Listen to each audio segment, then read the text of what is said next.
Anxiety is the dizziness of freedom. The infamous line that sounds like it could either be a deep philosophical insight or an angsty teenager experiencing their first bout of existential dread. The phrase captures the paralyzing effect of choice. When faced with infinite possibilities, we often find ourselves unable to act at all. In his 1844 book, The Concept of Anxiety, Kierkegaard argues that anxiety arises from the realization that we are free to shape our own lives. Imagine sitting in your room, thinking about all the things that you could do with your life, and yet somehow you do nothing. The sheer number of possibilities makes it difficult to commit to any one path, because the moment you do make a decision, you close off all other options. Just like when you decide to buy Cocoa Pops, you don't also buy whole grain oats. This becomes more obvious as we get older. Every path we take, every career move, relationship, or creative pursuit means there are paths we will never walk. We can't be everything.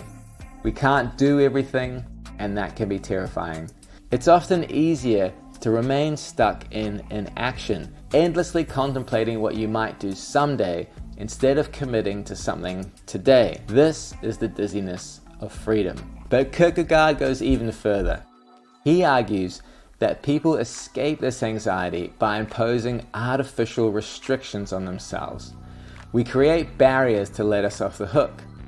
I can't pursue my dream because I'm too old. I can't change careers because of my financial obligations. I can't leave this relationship because I'm afraid of being alone.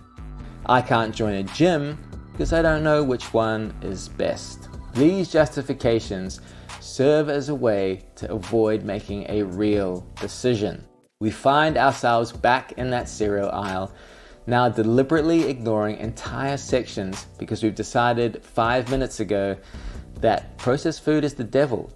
These limitations we create make our choices easier. They allow us to cling to the comforting illusion that we could have done something remarkable if only the circumstances had been different.